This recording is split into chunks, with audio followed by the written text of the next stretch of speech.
A estrada escura. Todas as noites, você fica sentado no conforto e segurança de sua casa, mas não faz ideia do que está acontecendo lá fora na escuridão. Não muito longe de sua casa, há um lugar escuro.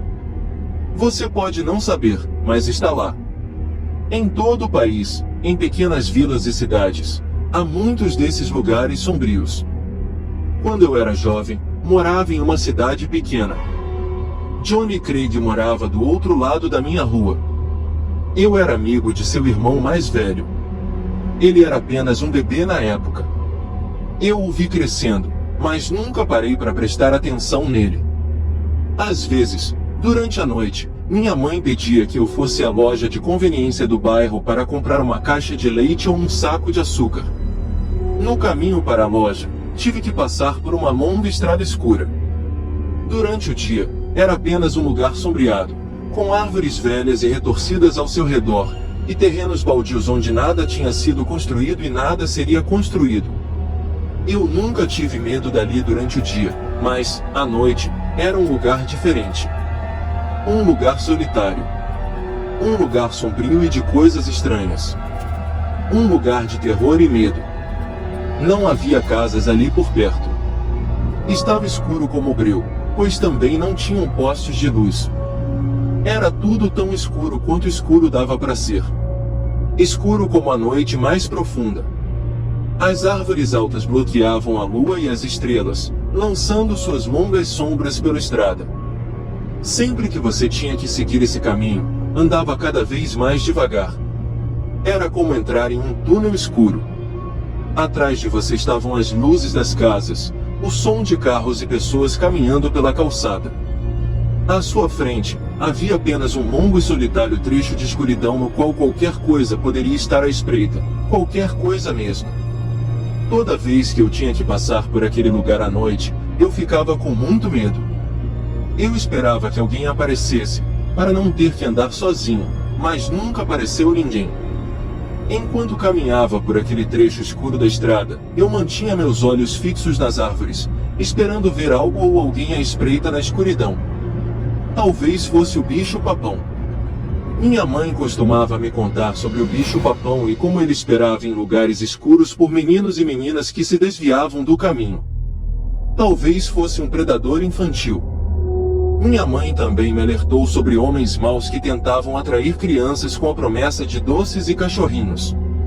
Talvez fosse outra coisa. Algo pior. Pelo canto do olho, vislumbrava figuras deformadas agachando-se ali no escuro, esperando o momento em que elas avançariam e me atacariam.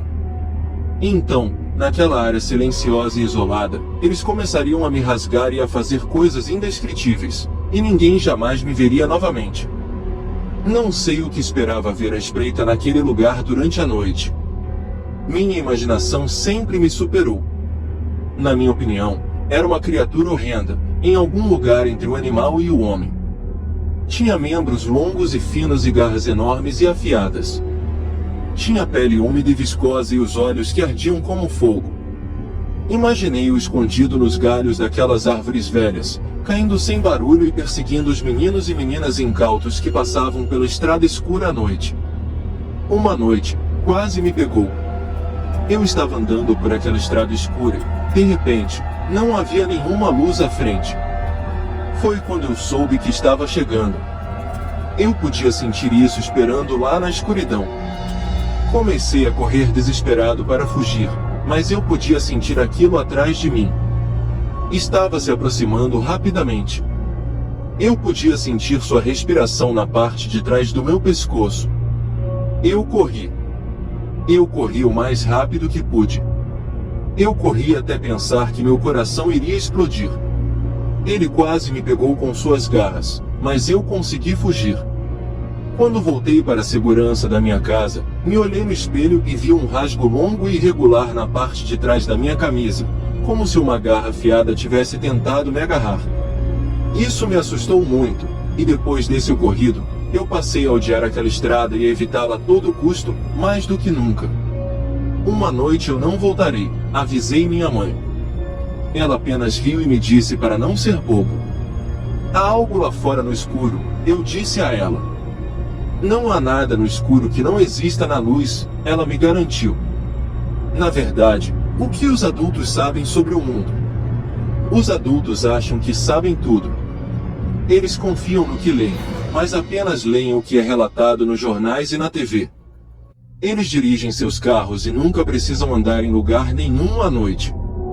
Eles não sabem o que acontece lá fora, no escuro, nos lugares miseráveis e solitários, onde nenhuma luz brilha, onde a escuridão paira como uma nuvem no chão e nenhum pássaro canta. Eu sabia que eles não acreditariam em mim.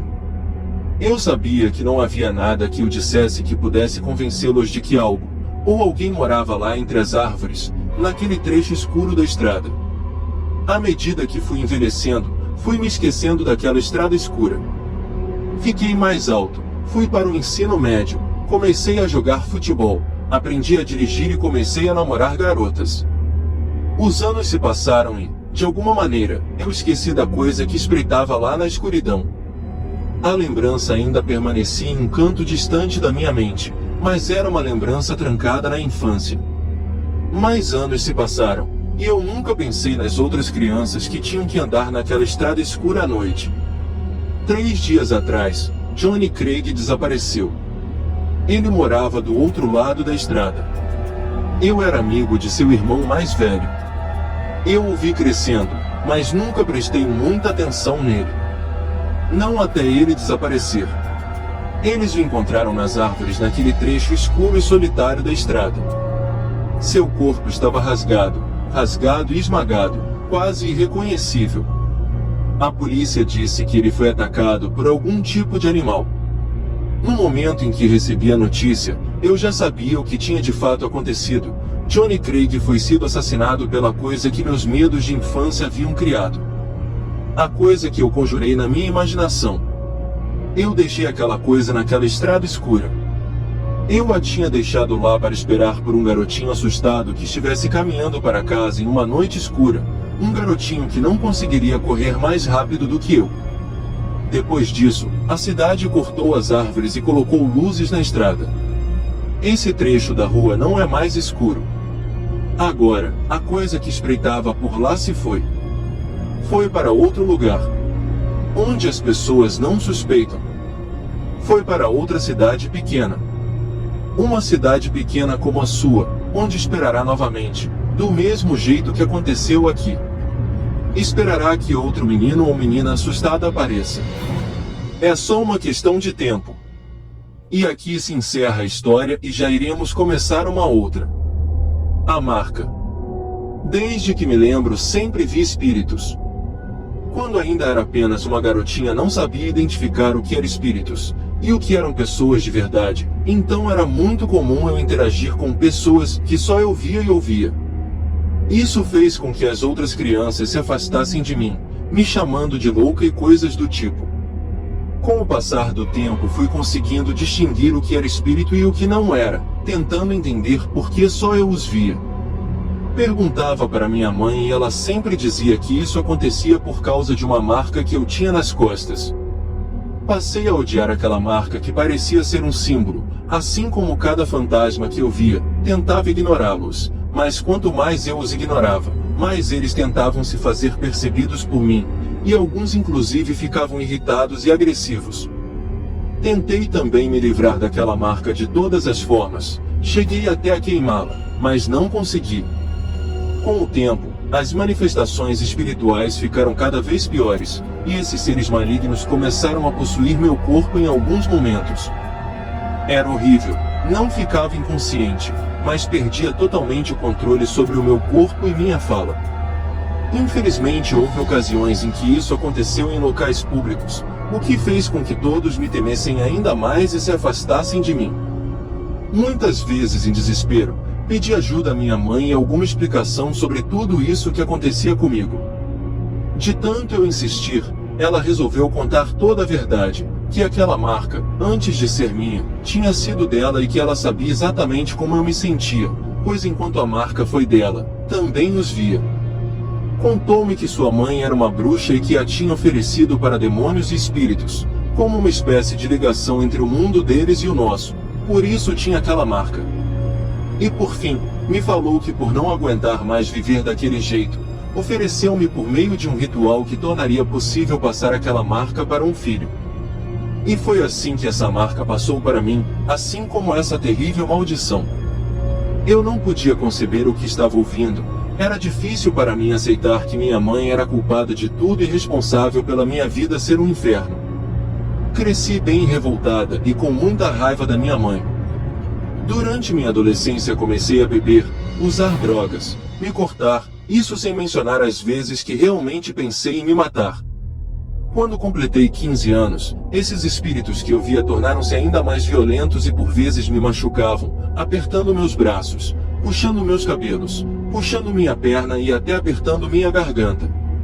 Lembro-me de uma vez que eu estava no banheiro da escola sentada na privada, quando alguém bate na porta, então respondo que tem gente, mas a batida na porta continuou.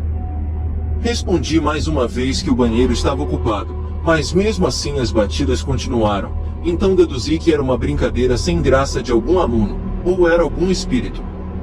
De repente as batidas pararam. Eu comecei a ficar bem apreensiva, não sabia o que estava lá fora. Quando olho para baixo na direção da porta, vejo a sombra de alguém se aproximar, senti um terrível frio na espinha, em seguida alguma coisa começa a se arrastar devagar para dentro do banheiro. Era horrível, parecia um homem mas estava com o corpo todo queimado, um dos olhos parecia estar furado enquanto o outro olhava fixamente para mim, sua boca estava aberta com a mandíbula torta e ele gritava meu nome.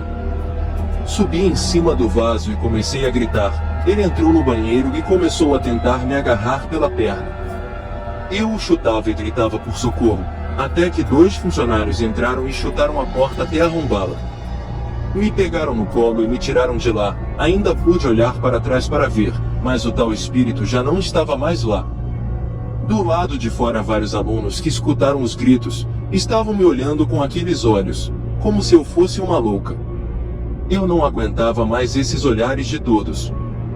Depois de uma tentativa minha de suicídio, uma tia do interior me chamou para morar com ela, e eu obviamente aceitei. Não suportava mais ficar com minha mãe, não podia mais ouvi-la falando que aquele era meu destino. Passei a odiá-la, ela não se importava nem um pouco com o que eu sentia. Ir morar com minha tia também significava que pela primeira vez ninguém iria olhar para mim com pena, ou como se eu fosse louca. Eu estava disposta a tentar ter amigos, ser boa aluna, enfim, disposta a recomeçar, mas eu sabia que não seria fácil. Sabia que esses espíritos me seguiriam não importa para onde eu fosse. Eu estava fazendo amizades novas e até estava indo bem na escola. Me esforçando ao máximo para ninguém desconfiar das coisas que eu via, do medo que sentia, e muitas vezes da dor que eles me causavam. Houve uma ocasião em que minhas amigas me chamaram para uma festa de pijama. Foi minha primeira festa. Estava muito feliz, mas nunca pensei que seria tão difícil aquela noite. Estávamos todas assistindo filme e comendo pipoca na casa da Joyce. Seus pais não estavam, apenas seu irmão mais velho Gustavo. Teve uma hora que me levantei e pedi para usar o banheiro. Quando entrei e acendi a luz, dei de cara com um cadáver enforcado. Não consegui me conter e dei um grito. Logo as meninas vieram ver se eu estava bem, então disse que me assustei com uma barata. Logo quando volto para a sala, dou de cara com alguém se jogando do terraço do apartamento de Joyce. Se tratava de outro espírito. Fingi que não tinha visto nada, embora tivesse ficado extremamente assustada. Depois do filme fomos todas dormir, dividimos as camas, cobertores e travesseiros. Estava tudo muito aconchegante, mas eu não estava conseguindo dormir. Quando todas já estavam dormindo, vi a porta do quarto se abrir, e quem entrou por ela foi aquele mesmo espírito que entrou no banheiro da escola. Vi aquela coisa se arrastando pelo quarto, e tentando subir na cama que eu estava. Não quis fazer barulho para não acordar ninguém. Não queria estragar a noite de todos, então só cobri a cabeça com a coberta, enquanto sentia aquele espírito se aproximar cada vez mais. De repente eu não sinto mais nada na cama. Pensei que seria muito bom se aquela coisa desistisse, mas quando tiro a coberta do rosto, dou de cara com aquela coisa bem na minha frente, com um dos olhos me olhando fixamente. Lembro-me do cheiro de pele queimada que ele exalava, E do hálito podre que saía de sua boca, eu não sabia o que ele queria comigo e quando percebi já era tarde. Já estava totalmente à mercê dele, então aquilo entrou no meu corpo. Ele começou a gritar e agredir as garotas. Dizia que eu era dele. Não pude fazer nada enquanto aquele espírito usava meu corpo e destruía tudo no quarto. Até Gustavo, irmão de Joyce, foi lá ver o que aconteceu e ficou chocado, mas mesmo assim tentou ajudar. Depois que tudo acabou e ele saiu do meu corpo, todas estavam horrorizadas com o que viram.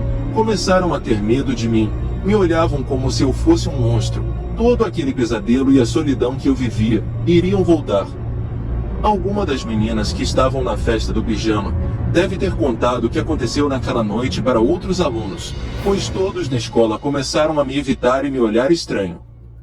Eu não aguentava mais tudo aquilo, tanto sofrimento, medo e solidão. Culpava minha mãe por tudo que eu passava. Mais uma vez todos me viraram as costas. A única pessoa que estranhamente não fugiu de mim, não ficou com medo e tentou se aproximar, foi Gustavo, o irmão da Joyce. Quando ele ia até a escola buscar a Joyce, conversava comigo e muitas vezes fazia questão de me levar em casa. No caminho conversávamos sobre tudo. Como ele já sabia das coisas que eu via, não precisava esconder nada. Contava tudo para ele. No fim das contas, Gustavo foi meu único amigo ao longo de todo o final do ensino médio. Era minha companhia, meu confidente, meu ombro amigo e no último ano escolar, meu namorado. Depois de um tempo, minha tia faleceu e deixou a casa e tudo que ela tinha para mim. Eu e Gustavo vendemos e fomos viver bem longe dali. Recomeçamos do zero. Não demorou muito para que eu engravidasse. Minha filha nasceu faz 2 anos e vivo em paz. Nunca mais vi espíritos e nem nada do tipo. Até porque não tenho mais a marca nas minhas costas que tanto me atrapalhou, pois quem a carrega agora é minha filha. Hoje entendo perfeitamente minha mãe. E aqui se encerra a história e já iremos começar uma outra. O homem esguio. Eu tive um melhor amigo e ele se chamava Billy. Íamos à escola juntos e saíamos o tempo todo. Então, um dia, Billy parou de ir à escola. Eu não o vi mais por semanas. Havia rumores de que ele sofrera um colapso nervoso. Uma noite, enquanto meus pais estavam fora, escutei alguém batendo na porta. Era Billy. Ele estava parado na porta da frente feito uma estátua. Estava muito estranho, não parecia o mesmo. Seus olhos estavam cansados e vermelhos, e ele parecia estar muito nervoso, pois ficava olhando ao redor e por cima do ombro. Eu preciso falar com você, ele disse. Eu o convidei para entrar e fechei a porta. Ele se sentou no sofá, mas não conseguia relaxar. Algo estava realmente incomodando ele. Ele estava se contraindo e sua perna tremendo. Você está bem? Eu perguntei. Meus pais acham que sou louco, ele disse. Todo mundo acha que sou louco. Até eu achei que estava louco por um tempo. E, você está louco? Eu perguntei.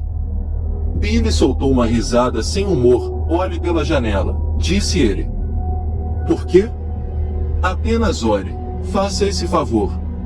Olhe pela janela e diga-me o que você vê.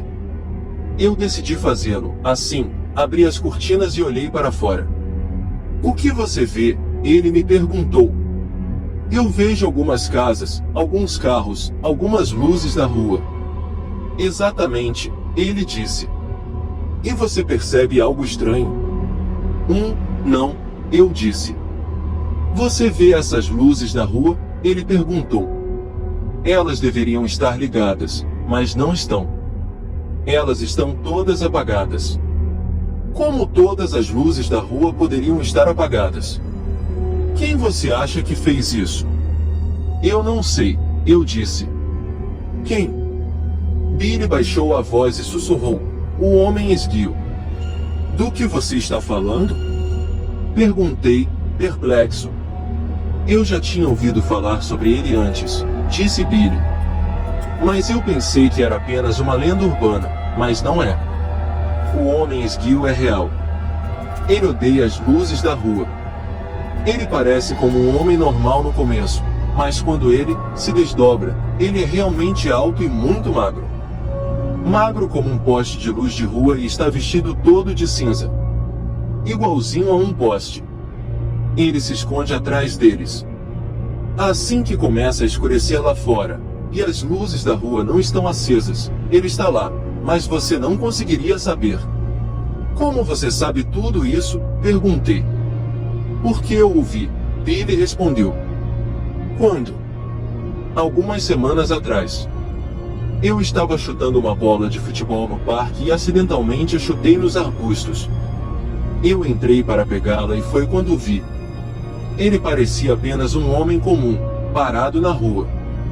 Ele estava olhando para cima e para baixo no quarteirão e então, quando achou que ninguém estava olhando, ele simplesmente se desdobrou.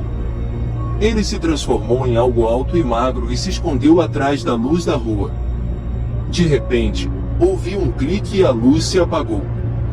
Então ele meio que deslizou para a próxima luz da rua e eu ouvi outro clique e essa apagou também. Ele foi fazendo isso em todo o quarteirão. Clique, deslizou, clique, deslizou. Até que todas as luzes estivessem apagadas. Foi quando ele me notou. De repente, nossos olhos se encontraram e eu sabia que ele tinha me visto, e ele sabia que eu o tinha visto. Eu comecei a correr e não olhei para trás. Quando cheguei em casa, tranquei todas as portas. Por muito tempo depois disso, tive medo de sair de casa. Então percebi que era perigoso andar por aí à noite. Geralmente é seguro durante o dia. Ele só sai à noite, pois odeia ser visto. Ninguém acredita em mim. Meus pais me levaram para uma psiquiatra e ela não acreditou em mim também. Você acredita em mim? Claro, Billy, eu disse, tentando acalmar ele. Eu acredito em você. Não, você não acredita, ele disse desapontado. De qualquer forma, mesmo que você não acredite em mim, achei melhor avisar você. Afinal de contas, você é meu melhor amigo. E com isso, Billy se levantou e se despediu. Na porta da frente, ele olhou ao redor para se certificar de que era seguro e, em seguida, saiu correndo. Eu o observei até que ele estivesse fora de vista, depois voltei para dentro. Eu me senti muito triste. Eu senti como se meu melhor amigo tivesse perdido a cabeça. Isso foi até a manhã seguinte, quando a polícia encontrou Billy. Ele tinha sido dobrado. Não havia sangue nem tripas, mas todos os ossos do corpo dele haviam sido quebrados. Ele havia sido dobrado em um minúsculo pacote. A polícia nem sabia o que eles tinham encontrado no começo, até que eles o pegaram e viram seu rosto achatado. Sua mãe teve que ir até a delegacia e identificá-lo. Quando eles o trouxeram para a sala para mostrar seus restos, ela desmaiou. Ele era apenas um pequeno pacote de carne e osso e roupas e cabelos. Ele tinha sido dobrado. Desde que ouvi as notícias, estou no limite. Eu não consigo parar de pensar nas coisas malucas que o Billy me contou. De repente, elas não me parecem tão loucas. Eu não consegui dormir. Estou cansado e meus olhos estão vermelhos. Estou nervoso o tempo todo, e sempre me pego olhando por cima do meu ombro. Esta manhã, quando saí para a escola, contei todos os postes de rua pelo caminho. Na volta, contei-os novamente. E havia um a mais. E aqui se encerra a história e já iremos começar uma outra. O velho. O velho morava sozinho em uma casa antiga em ruínas perto do mar. Seu jardim estava coberto de plantas que foram esquecidas, e sua casa estava cercada por várias árvores velhas e retorcidas. Ele era um recluso e raramente se aventurava fora de casa. Ninguém sabia o nome dele ou de onde ele teria vindo. Aqueles que o viram, disseram que ele tinha longos cabelos negros, um rosto enrugado e olhos escuros e penetrantes. Às vezes, os vizinhos o viam mancando com uma bengala. Dizia-se que o velho era extremamente rico e extremamente fraco. Havia rumores de que ele mantinha uma fortuna em ouro escondida em algum lugar de sua casa empoeirada. Os rapazes adoravam provocar o velho, gritando com ele e chamando-o de nomes sempre que passavam pela casa dele. Às vezes até atiravam pedras na casa dele e quebravam os vidros das janelas velhas. Ocasionalmente, algumas das crianças mais velhas iam até a casa e espiavam pelas janelas empoeiradas apenas para vê-lo. Uma noite, 3 criminosos decidiram roubar o velho. Eles estacionaram o carro do lado de fora da casa e ficaram sentados no escuro, esperando até a hora certa. O plano deles era ameaçar o velho e fazê-lo dizer onde sua fortuna estava escondida. Se isso não funcionasse, eles o eliminariam. A lua brilhava na casa antiga, e o vento soprava através dos galhos das árvores velhas e retorcidas. Quando as luzes da casa se apagaram, 2 criminosos saíram do carro e foram até a porta da frente. Eles colocaram máscaras negras para cobrir o rosto e tocaram a campainha. O terceiro criminoso estava sentado no carro, esperando nervosamente que seus companheiros retornassem. Ele ficou olhando o relógio e se perguntando por que de estarem demorando tanto. Logo depois da meia-noite, ele ouviu gritos hediondos vindos de dentro da casa antiga. Ele esperava que eles não espancassem o velho até a morte, pois se ele morresse antes que pudesse revelar onde estava seu tesouro, eles teriam que vasculhar a casa inteira de cima para baixo. E isso iria levar a noite toda. Nesse momento, ele ouviu passos descendo e o som de alguém abrindo a fechadura no portão. Sob a luz fraca das luzes da rua, ele forçou os olhos para ver, mas quando olhou, não viu o que esperava. Na manhã seguinte, um carro abandonado foi encontrado estacionado do lado de fora da casa do velho. A polícia verificou a placa e descobriu que havia sido roubado. Poucos dias depois, 3 corpos não identificados apareceram na praia. Os cadáveres foram terrivelmente mutilados. Todos os ossos de seus corpos foram quebrados e suas cabeças foram esmagadas além do reconhecimento. Os 3 corpos foram reduzidos a pouco mais de 3 pilhas de carne. A descoberta dos corpos na praia causou muita emoção na pequena cidade litorânea. Naquele verão, só se falava naquele caso e ninguém conseguia descobrir quem eles eram, ou o que havia acontecido com eles. Ainda assim, sempre que as pessoas passavam pela casa do velho, sentiam um arrepio involuntário de medo percorrer suas espinhas. Os rapazes não gritaram mais com o velho, nem o chamavam mais de nomes feios. Ninguém mais se atreveu a esgueirar-se pela sua casa e espiar pelas janelas por medo do que eles poderiam ver. E aqui se encerra a história e já iremos começar uma outra. Saudades. Dona Zilu, uma velha senhora viúva, morou durante toda a sua vida naquela aldeia à beira-mar. Bastante querida pela vizinhança, vivia sozinha em sua choupana desde que há muitos anos enviuvara. Vivia de sua pequena aposentadoria e dos artesanatos que fazia para vender na praia aos turistas, que encantados, não resistiam à sua simpatia e beleza de seus trabalhos manuais. Apesar de sua simpatia e cordialidade, Dona Zilu carregava uma grande tristeza e 2 imensas saudades, a de seu marido seu Tião e de seu filho Tiãozinho, que haviam se perdido no mar há muitos anos, pois eram pescadores. Seu único filho, ainda um rapazinho, sempre acompanhou seu pai nas pescarias, que eram seu modo de sustento na época. Um dia, depois de um forte temporal, não chegaram da pesca. A guarda costeira só achou o barco de seu Tião e os corpos nunca foram encontrados. Dona Zilu nunca perdeu a esperança de encontrá-los, por isso sempre deixava à noite uma lanterna acesa em frente à sua choupana, e acendia uma vela num pequeno oratório na esperança de que os espíritos dos afogados, aflitos e perdidos no fundo do mar, tivessem um pouco de luz, com suas orações, a vela acesa e também a lanterna. Essa era a sua crença. Algumas pessoas achavam aquilo muito estranho.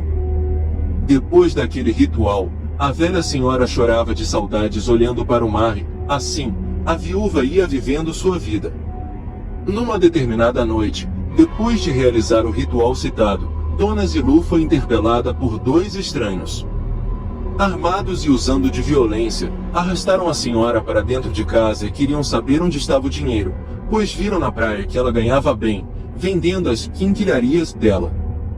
Dona Zilu negou, já muito ferida pela coronhada na testa que levara. Dizia que não havia dinheiro, pois havia ido ao banco e depositado o que ganhara naqueles dias. Porém, a fim de que ela confessasse, bateram muito mais nela, que implorava para que parassem. Os ladrões reviraram a choupana, destruíram seus trabalhos manuais e seus poucos pertences, mas só acharam algumas moedas dentro de um dos potes. Foi quando ouviram passos na soleira da porta. Depois de um estrondo forte que derrubou a porta da choupana, constataram horrorizados vários corpos em estado de putrefação, já muito decompostos, dilacerados e inchados. Eram cadáveres carcomidos pelo tempo, pelo mar e pelos peixes. Dezenas deles, que ganiam, rosnavam e violentamente agarraram os dois bandidos pelos cabelos e pelas roupas. Horrorizados, os bandidos berravam, enquanto os cadáveres iam caminhando lenta e pesadamente em direção à praia, os arrastando para o fundo do mar. Dona Zilu, ainda no chão, vonze e com muita dor, viu quando os dois últimos corpos entraram no mar, pararam, viraram-se e olharam fixamente para ela. Ela, mesmo muito ferida e com muito esforço, ergueu sua mão, sorriu e acenou lentamente, sussurrando: Meu tião, meu tiãozinho, meu filho, adeus. Após isso, aqueles espectros seguiram seu caminho lentamente de volta ao mar. E aqui se encerra a história e já iremos começar uma outra. O Homem de Fogo. Marcos era um garoto de 7 anos muito feliz com a vida que levava. Filho do casal Kátia e George, que eram ótimos pais. Sempre tirava notas boas na escola, tinha muitos amigos tanto na escola quanto na vizinhança. Tinha muitos brinquedos, um armário cheio deles, o que fazia inveja nos filhos de alguns vizinhos. Por conta disso, era vítima de pequenos furtos por parte dos seus amiguinhos da vizinhança e, quando descobria quem furtara um determinado brinquedo, ouvia frases de deboche do tipo achei no mato e achado não é roubado, ou até mesmo bobeou dançou. Até então esse era o seu único problema. Um problema extremamente pequeno se comparado aos que estavam por vir.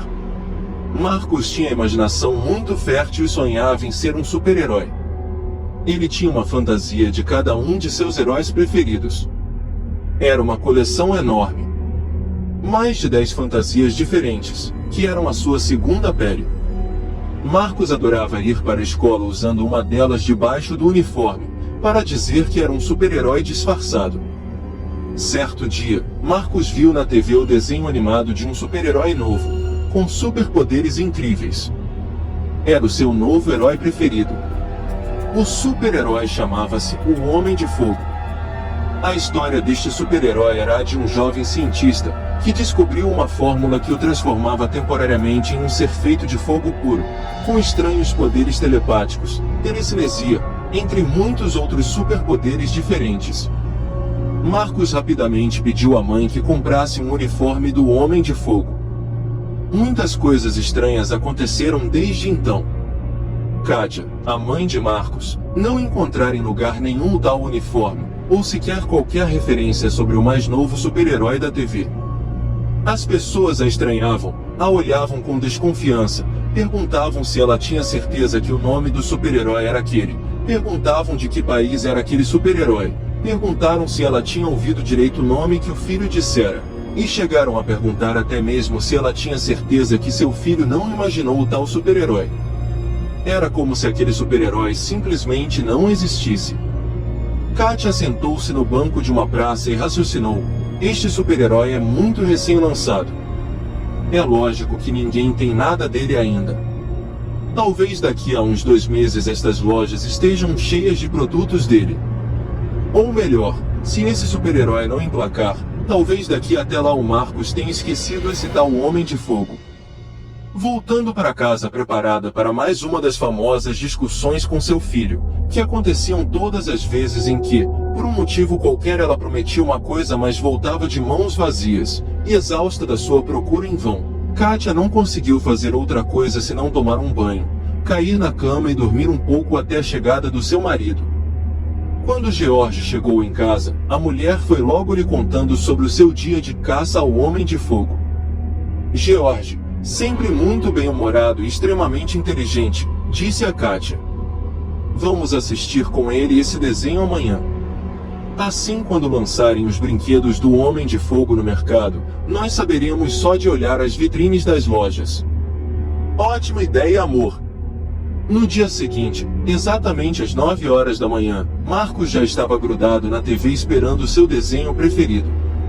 A primeira cena da história era de um prédio em chamas com um corpo de bombeiros tentando apagá-lo, e então surge o Homem de Fogo dizendo ao chefe dos bombeiros: "Não se preocupe, resolvo tudo em um segundo." O chefe dos bombeiros responde antipático e com agressividade na voz: "Não precisamos de mais fogo aqui queimadinho, precisamos é acabar com este incêndio." Sem dizer nada, o Homem de Fogo usa seus poderes de telecinesia para destruir todo o encanamento do prédio, fazendo vazar água para tudo quanto é lado e apagando assim o incêndio em segundos. Neste meio tempo, George diz a Kátia: "Não posso me atrasar mais ou vou perder o emprego, depois você me conta como foi o resto, tá bom?" "Ok, meu amor." Os dois se beijaram e George saiu para o trabalho. Kátia raciocinou rápido. Tá certo que ele apagou o incêndio, mas precisava destruir o encanamento do tal prédio? Que herói estranho. Assim que Kátia olha para a TV outra vez, um repórter está entrevistando o Homem de Fogo.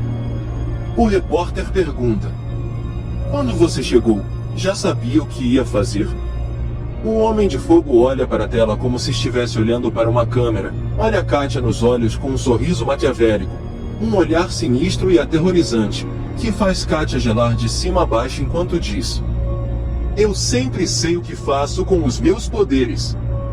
O desenho termina, a TV sai do ar e Kátia fica horrorizada com a última cena do olhar sinistro do Homem de Fogo. A frase que não saía de sua cabeça. Pensou em reclamar com a emissora. O que aquele herói incentivaria as crianças a fazer? Destruição. E que olhar era aquele? Kátia ficou tonta e passou mal o resto do dia. À noite, Kátia contou ao marido o que aconteceu. George disse prontamente: "Vamos reclamar agora." E virando-se para Marcos perguntou: "Em que canal passa esse Homem de Fogo, meu filho?" "Na TV Tupi, pai." "Não é possível." Pensou George, a TV Tupi não existe mais há décadas. Resolveu não discutir com o filho, mas combinou com Kátia que ela observaria o filho esperando o desenho começar, assim ela descobriria facilmente qual era o canal, ligaria para George no trabalho, e dali mesmo ele faria a reclamação. No dia seguinte às 8h45, Kátia acordou mais cedo e levou um susto ao ver Marcos em frente à TV fora do ar e com o receptor parabólico desligado. Com muito medo, Kátia pergunta: "Marcos, meu filho, você está bem?" Então ela fica aliviada ao ver o filho virar-se para ela, sorrir e dizer: "Tô bem, mãe, tô esperando o desenho começar." A TV Tupi ainda não entrou no ar. Só entra faltando 5 minutos para as 9. Kátia ficou pálida com o que ouviu, mas decidiu ficar para ver. Afinal de contas, ele pode ter errado ou confundido o nome da emissora. Ou talvez até apelidado outra emissora com esse nome. É isso, pensou ela, ele pôs esse apelido em alguma emissora. De repente, a mulher vê assustada a TV entrar no ar com o logotipo da extinta TV Tupi. Então ela atenta para o fato de que, apesar da imagem estar perfeita, o receptor parabólico está desligado. Por alguns segundos, ela fica paralisada de medo, mas toma coragem e pega no braço do seu filho, tentando tirá-lo da frente da televisão. Marcos apenas lança um olhar que não era dele. O mesmo olhar aterrorizador do Homem de Fogo. Kátia larga imediatamente o braço do menino, e quase desmaiando tenta ligar para George, mas não consegue. Todas as 3 linhas telefônicas do seu trabalho estavam ocupadas. Tentou o celular e escutou o toque dele em cima da mesa. George havia esquecido o celular em casa. O desenho começa. Kátia olha para o televisor e vê o Homem de Fogo lançar aquele mesmo olhar ao dizer: "Não tente lutar contra o seu destino, pois minha vitória é iminente."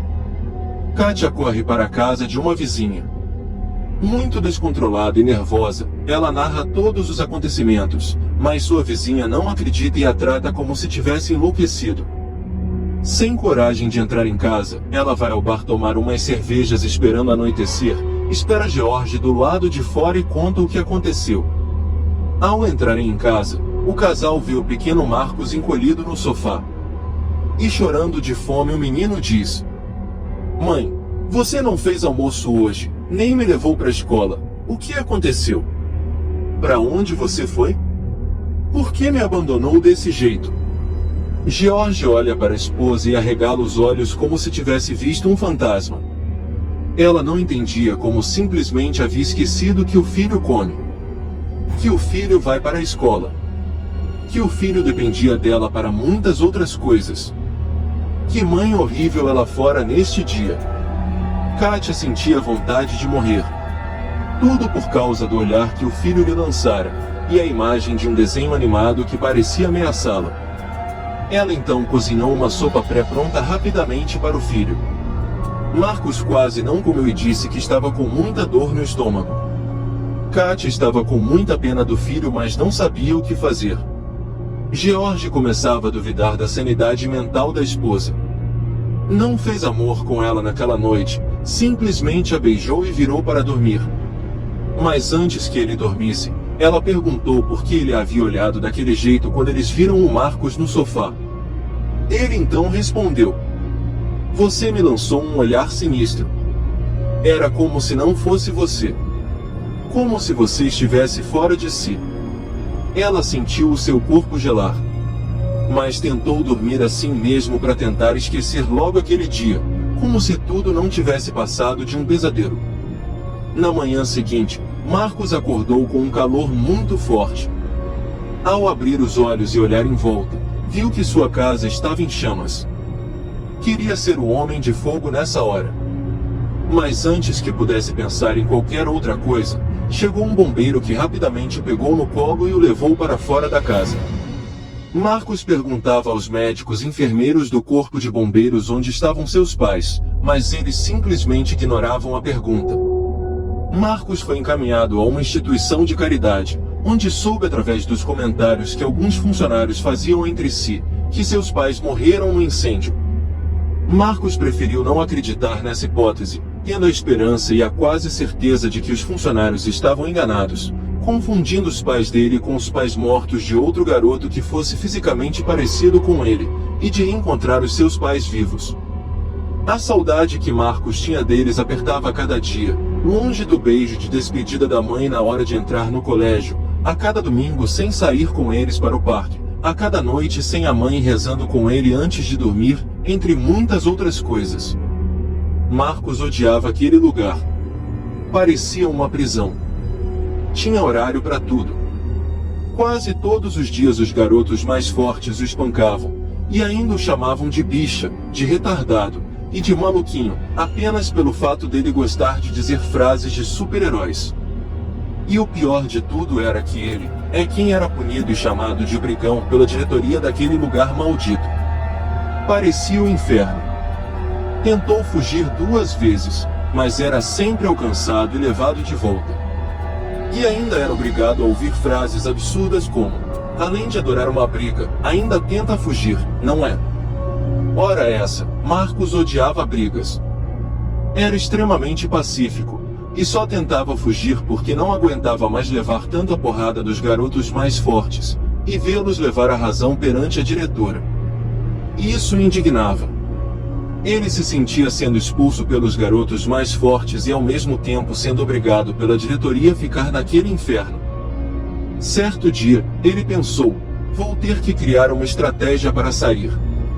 Não posso simplesmente tentar sair de qualquer maneira, ou os garotos mais fortes vão me denunciar como fizeram das outras vezes. Então ele esperou anoitecer. Quando foi levado para o seu quarto, que parecia mais uma cela, por um dos funcionários, ficou algumas horas pensando no que iria fazer. Então ele olhou para a fechadura do quarto e percebeu que era do tipo antiga. Do tipo que qualquer chave igual àquela abre. Então pegou no bolso da calça a chave que ainda tinha do quarto da sua ex-casa e testou. A fechadura abriu. Olhou o corredor com a intenção de planejar a fuga para o dia seguinte. Ninguém no corredor. Então Marcos quis ver até onde não tinha ninguém, pensando, se alguém perguntar eu digo que estava no banheiro, e me esqueceram do lado de fora do quarto hoje. Analisou o corredor. Atrás de si, as portas de todos os outros quartos. À sua frente do seu lado direito, a cozinha com a luz ainda acesa, o que denunciava a presença de alguém. À sua frente do seu lado esquerdo, os banheiros dos funcionários, dos meninos e das meninas respectivamente. No fim do corredor, a porta do pátio, de onde ele sabia que existia a porta da sala de entrada da instituição e, nesta sala, a tão sonhada saída. Andou silenciosamente até o banheiro dos funcionários, visto que os outros dois estavam trancados. Entrou e viu que haviam 3 cabines de privada. O menino levou um susto quando viu que a porta da segunda cabine estava trancada, o que denunciava que havia alguém ali dentro. Entrou rapidamente na primeira cabine, abaixou a tampa do vaso sem fazer barulho e sentou encolhendo as pernas. Quando o funcionário saiu do banheiro, Marcos esperou mais alguns segundos. O silêncio era quase absoluto. Ouviu ele caminhar pelo corredor, então ouviu de longe o guarda falar com o cozinheiro na cozinha. Ué, mas não era tu que estava no banheiro não? Não. Eu nem fui no banheiro hoje. Epa! Marcos soou frio ao ouvir o epa do guarda, e logo depois os passos apressados dele em direção ao banheiro. Mas como fugir daquela situação agora? Ele tinha que pensar rápido. Marcos então deu a descarga e ao ver que o guarda o esperava na porta da cabine, abriu a porta e o homem disse: Ah, é tu, brigãozinho. Como é que tu veio parar aqui, moleque? Por que tu não tá no teu quarto? É que eles esqueceram a porta do quarto destrancada e me deu vontade de ir ao banheiro. O guarda o olha com desconfiança e pergunta: Quem foi que te levou para o quarto hoje? Marcos resolve não mentir para não piorar as coisas e diz: O Josias. Muito bem. Agora vamos voltar para o quarto e que ninguém fique sabendo disso, entendeu? Marcos sorri aliviado e volta para o quarto. O guarda tranca a porta, o que para Marcos era uma grande novidade, pois ele não sabia que todos os funcionários tinham as chaves dos quartos. Na noite seguinte, Marcos estava ainda determinado a executar o seu plano, ainda mais depois de ter um dente molar arrancado horas atrás, com um soco dado por Claudinei, um garoto de 15 anos que tinha o corpo de um homem adulto e que, ciente da sua impunidade, adorava espancar garotos de 6 a 10 anos. Até os diretores tinham medo dele, porque ele transava com a diretora-chefe da instituição, o que lhe dava quase a mesma autoridade, pois o que ele quisesse em troca do sexo que ele oferecia a ela, ela fazia. Isso incluía demitir ou contratar funcionários, ou simplesmente retirar ou aumentar bonificações salariais indevidas de quem ele quisesse. Mas para surpresa e decepção de Marcos, as fechaduras dos quartos foram todas trocadas durante o dia, por fechaduras novinhas do tipo que só a respectiva chave abriria. Marcos ficou arrasado. Chorou ao dormir vendo seus planos serem frustrados, da saudade quase insuportável dos seus pais, de desespero por não ter conseguido aproveitar aquela oportunidade única na noite anterior. Ele pensou, se eu continuasse escondido naquela cabine de privada ontem, e não tivesse feito nenhum barulho, aquele guarda iria começar a procurar em outros lugares, e eu poderia esperar ele se distanciar o suficiente para ir silenciosamente até o pátio.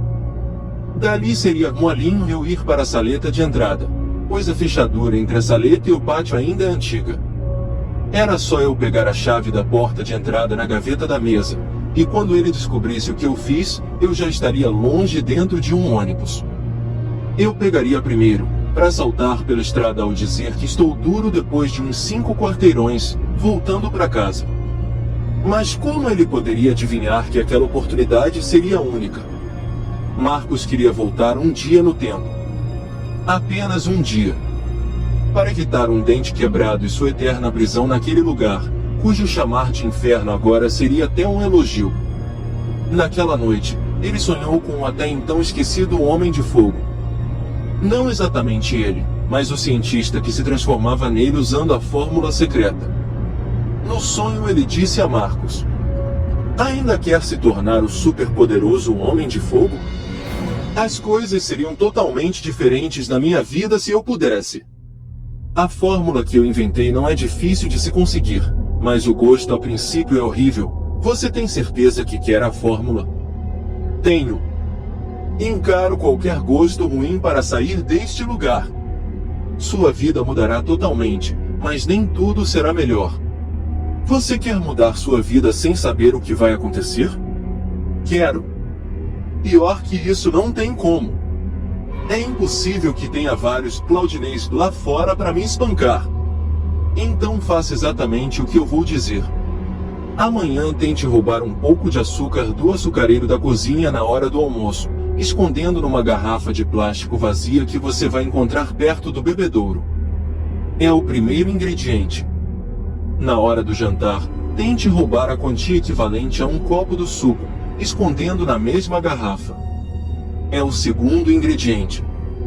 Não tenha medo e confie em mim. Amanhã eu te digo o resto da fórmula."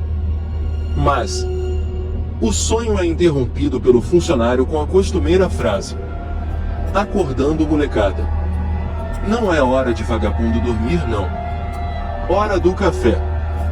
No dia seguinte, Marcos quase não acredita na facilidade com que conseguir os primeiros ingredientes para a fórmula, para virar o Homem de Fogo. Naquela mesma noite, ele sonha com o cientista outra vez, que lhe diz: "Muito bem, Marcos. Estamos quase lá. Amanhã você vai acordar mais cedo, misturar bem o açúcar no suco e esconder entre a cama e o colchão. Mas amanhã é o dia deles trocarem os lençóis. Eles vão descobrir. Você confia em mim ou não?" "Confio." "Muito bem, então faça o que estou dizendo e preste atenção. Amanhã é o dia de folga de 2 guardas. Eles vão estar bebendo cerveja e cachaça em um canto escondido da cozinha, pois beber aqui, até para os funcionários de folga, é proibido. Pegue um copo de cachaça. Se eles descobrirem, não vão te denunciar, porque senão vão acabar se denunciando também." "Como é que é?" "Caçacha. Não importa o nome da bebida agora. Tente pegar um copo da bebida transparente que não é cerveja, entendeu? Um copo cheio." "Entendi." "Ótimo. É o penúltimo ingrediente. Volte para o quarto com cuidado para ninguém te ver, e misture na garrafa onde estão o suco e o açúcar. Leve a garrafa com você, volte para o pátio e espere a hora do almoço. Então pegue um pouco do suco de hoje. O sabor do suco de hoje é diferente, por isso a cor é diferente e isso é muito importante. É o último ingrediente. Quando você misturar a fórmula estará pronta." Marcos acordou e fez tudo conforme o cientista falou. Na hora do almoço e com a fórmula pronta, bebeu ali mesmo o conteúdo da garrafa inteirinho, para impressionar todo mundo virando o Homem de Fogo na frente de todos. Mas o que aconteceu quando Marcos acabou de beber, é que aquele líquido desceu queimando a sua garganta por causa da cachaça. Foi uma forte dor de estômago seguida de um desmaio. No dia seguinte aparece a manchete nos jornais: "Garoto de 7 anos entra em coma alcoólico, após tomar caipifruta dentro de instituição de assistência a menores abandonados." Por causa disso, a instituição fechou. A maioria dos funcionários foram presos. As quase 100 crianças e adolescentes voltaram às ruas e Marcos foi então encaminhado a um hospital público, onde ficou em coma por quase uma semana. Ao acordar, Marcos sentiu muita dor de cabeça. Ao ver tudo à sua volta meio escuro, calculou que fosse aquele entardecer entre 17 e 19 horas da noite. Voltou a dormir. Acordou no dia seguinte, ainda com muita dor de cabeça. Sentiu vontade de vomitar, mas não conseguia sair da cama. Seus braços e pernas estavam dormentes como nunca sentira antes. Uma enfermeira entra no quarto para atender outro paciente e se espanta ao ver Marcos acordado. Ela chama o médico dizendo: "Doutor Pereira, O garoto que estava em coma acordou. Rapidamente surge um senhor aparentando uns 40 anos, calvo, vestindo um jaleco branco por cima da roupa, com um cavanhaque e óculos de aro fino. Ele senta-se em frente à maca de Marcos e pergunta: "Como está se sentindo?" "Com muita dor de cabeça e meu corpo está todo dormente." "O que aconteceu?" "Eu virei o Homem de Fogo?" Se segurando para não rir, o médico responde: "Não, meu garoto. Por quê? Alguém naquela instituição te disse que você ia virar o Homem de Fogo?" "Bom, aquela bebida que eu bebi era a fórmula para virar o Homem de Fogo, mas não sei por que não deu certo." O médico arregala um pouco os olhos, chegando a cabeça para trás ao dizer: Ele pensa, que crueldade!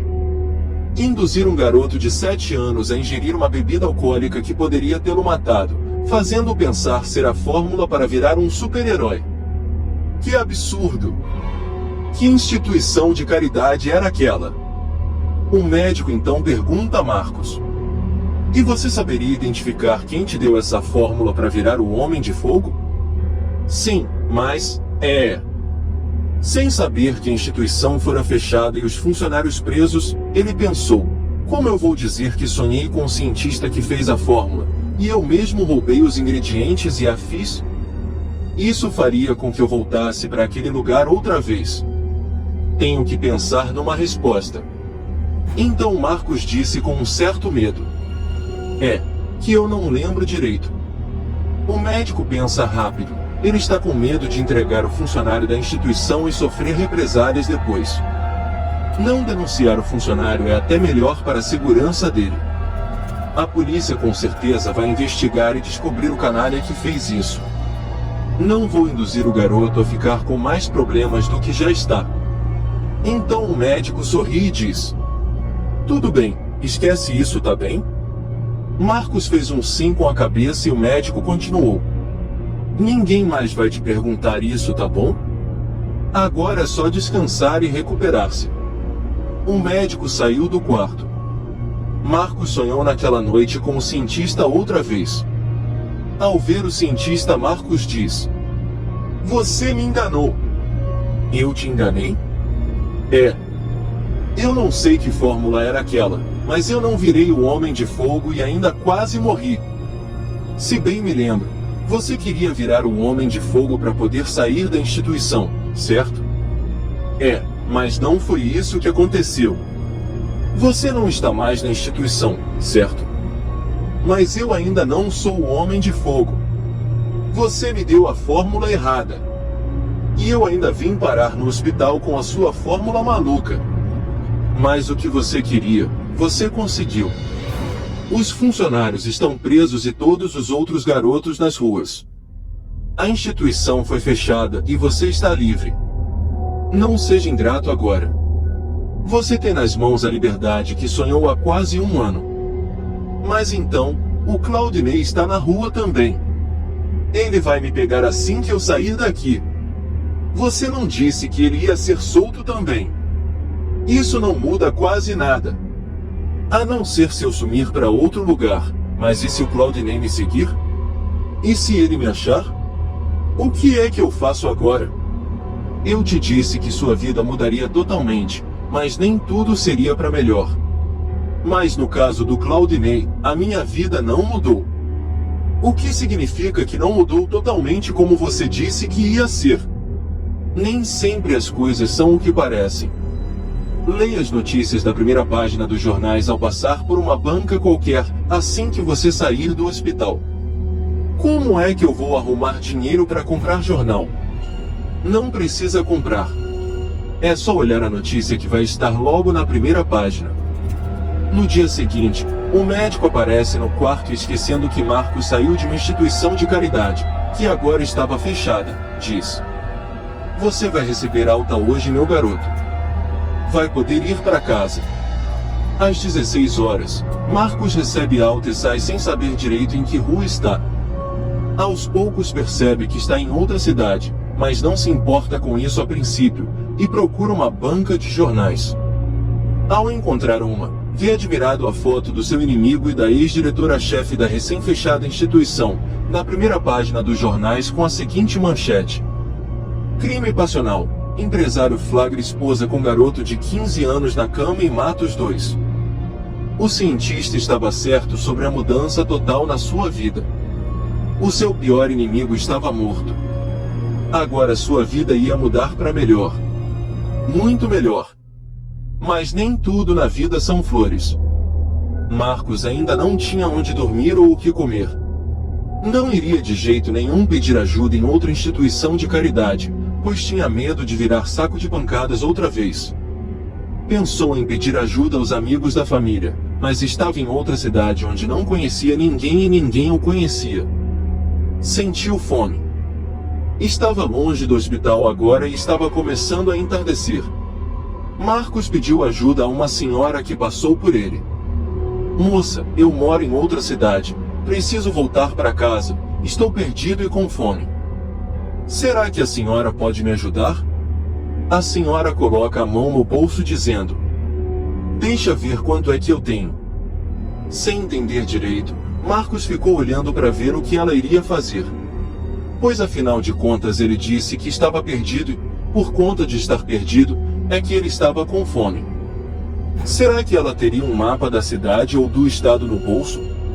A senhora então retira umas moedas e diz: toma, meu filho, é tudo que eu posso te dar, tá? Marcos pensa em dizer, mas a senhora não entendeu, mas já que estava em uma cidade estranha, resolveu não prolongar conversas com pessoas que ele não conhecia.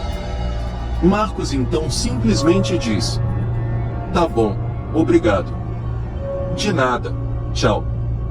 Dinheiro não era exatamente o que Marcos tinha em mente, mas aqueles centavos eram o suficiente para matar a fome. Pelo menos durante aquele dia. Mas onde ele iria dormir? Como encontraria o caminho de volta para sua cidade? Onde, mesmo que não tivesse mais família, estaria entre amigos. 20 anos depois, Marcos nunca conseguiu sair daquela cidade, vivia de esmolas e dormia na rua. Quando era adolescente, conheceu outra vez o que era cachaça, e atualmente não tinha mais noção de quem era ou de onde viera. Vivia bêbado e cambaleando pela cidade, pedindo esmolas para tomar mais uma dose. Esqueceu totalmente do seu passado. Não tinha mais futuro. Andava sujo e maltrapilho, de vez em quando, era visto dormindo nas calçadas. Era conhecido como um homem de fogo que perturbava todos que chegassem perto, pedindo dinheiro para tomar mais cachaça. No fim das contas, Marcos conseguiu o que queria. Não como ele pensava que ia ser, mas ele se tornou um bêbado de rua, ou seja, um homem de fogo.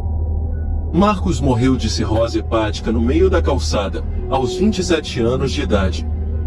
Bêbado, sujo, barbudo, com unhas grandes, maltrapilho e com um fedor que se misturava entre o cheiro de 20 anos sem tomar banho e o fortíssimo e podre bafo de cachaça. Foi enterrado como indigente e sua morte foi vista como um alívio para os cidadãos, que já estavam cansados de serem perturbados durante anos por um bebum que ninguém sabia de onde viera. E nesse exato instante, e naquela mesma cidade, um novo garoto de 7 anos chamado Lucas, vê pela primeira vez o desenho animado de um novo super-herói, chamado Homem de Fogo.